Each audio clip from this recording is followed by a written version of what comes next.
Orang sekolah tinggi-tinggi, bagus-bagus, diakui di luar negeri tidak bisa praktik. Ini karena ada persaingan subjektif dalam profesi. Orang baru diakui dan terkejut kalau sudah gempar dunia. Nah, akhirnya dokter muda, dokter yang punya kapasitas mumpuni praktik di luar negeri. Dia tidak bisa pulang, bukan tidak cinta Indonesia, tapi begitu pulang jadi pengangguran. Kuliah di Johns Hopkins pengangguran, ditanya tetangga juga pasti malu, Pak. Susahnya teman-teman diaspora lulusan kedokteran kampus-kampus ternama di berbagai negara, jangan-jangan ini soal praktik manipulatif persaingan praktik kedokteran. Saya tidak tahu ini negara atau bukan. Terima kasih sudah klik video ini. Jangan lupa tekan tombol subscribe untuk bergabung. Dalam hitungan saya persilahkan kalian untuk tekan tombol subscribe. 10, 3, 2, 1. Saya ucapkan selamat bergabung dalam channel ini.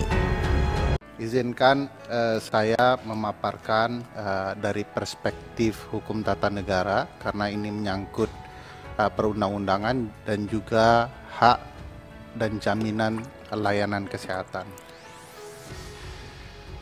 Di dalam Undang-Undang Dasar eksplisit dijelaskan di dalam pasal 28H ayat 1 Undang-Undang Dasar 1945 bahwa setiap orang berhak memperoleh pelayanan kesehatan.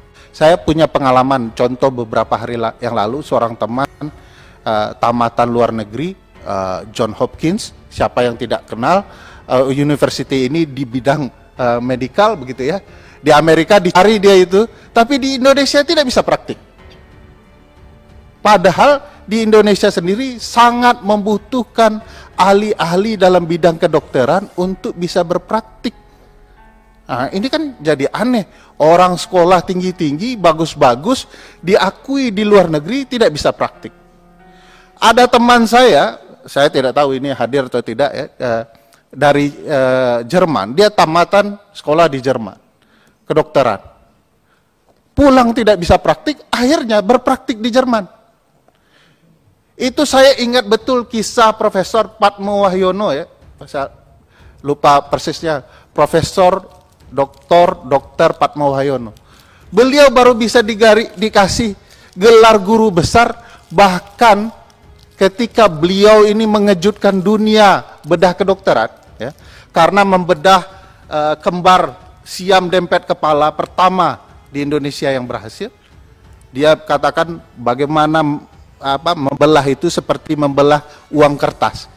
Semua dunia terkejut sehingga dikenal teorinya Patmo Wahyono teori. Dunia mengakui dan Utrecht ingin menjadikannya profesor.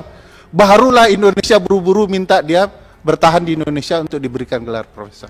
Ini karena ada persaingan subjektif dalam profesi.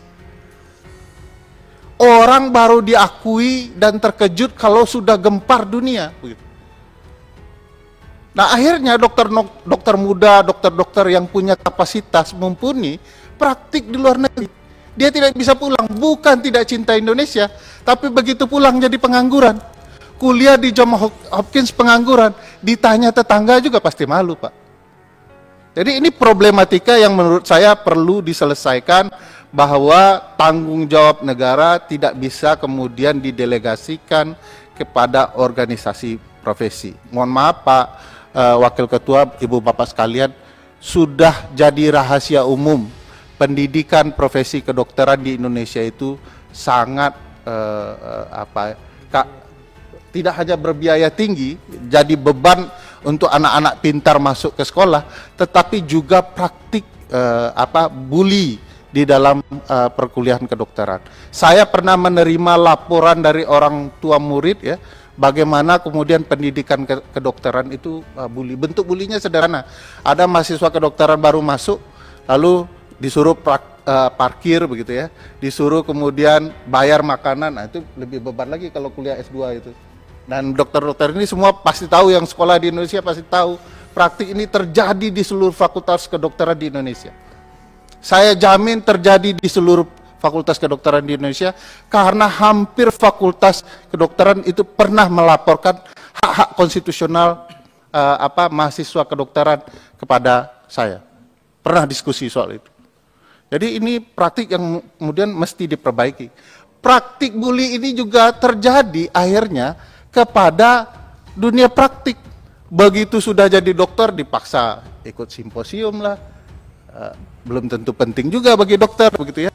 Ikut pendidikan ini itulah yang juga tidak ada relasinya dengan kapasitas peningkatan keahliannya. Padahal ujung-ujungnya semua mohon maaf mungkin bicara uang gitu ya.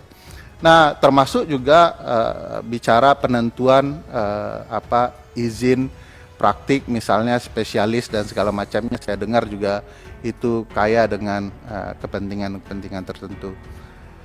Nah, ada juga masalahnya di ujian kompetensi, ini juga masalah tersendiri. Saya pikir nanti teman-teman kedokteran bisa bercerita lah ya. Aneh juga kalau saya cerita soal ujian kompetensi ini. Saya belum pernah dengar ada forum advokat ya di dunia saya yang susah praktik itu. Kalau ujiannya susah ada, tapi yang susah praktik ini tidak pernah saya dengar. Tapi di Indonesia terjadi. Bahkan mohon maaf, bukan tidak mungkin kalau ditelusuri lebih jauh, ya susahnya teman-teman diaspora lulusan kedokteran kampus-kampus ternama di berbagai negara, jangan-jangan ini soal praktik manipulatif persaingan praktik kedokteran. Nggak ingin dapat saingan. Nah, itu perlu dilihat. Kedua, yang perlu dilakukan di perbaikan undang-undang ini adalah basisnya naskah akademik yang mumpuni. Ya, kita bedah saja undang-undang praktik kedokteran itu seberapa powerful organisasi profesi menentukan nasib dokter di Indonesia dan nasib orang yang menerima layanan atas kesehatan. Seberapa besar? Kalau terlalu besar, maka berlaku azas, namanya azas Lord Acton ya, bahwa power tends to corrupt, absolute power corrupt absolutely. Kekuasaan itu cenderung disimpangkan, kekuasaan yang absolut pasti dan pasti katanya menyimpang. Kalau kemudian ada organisasi profesi yang powerful betul, absolut begitu ya, maka sudah bisa dipastikan pakai azas ini pasti ada penyimpangan di dalam. DPR saja sekarang tidak boleh ngurus anggaran walaupun itu adalah fungsi DPR ya, sampai satuan 3. Ini ada organisasi profesi dari hulu hingga hilir. Saya tidak tahu ini negara atau bukan gitu ya. Saya pikir itu, terima kasih. Assalamualaikum warahmatullahi wabarakatuh.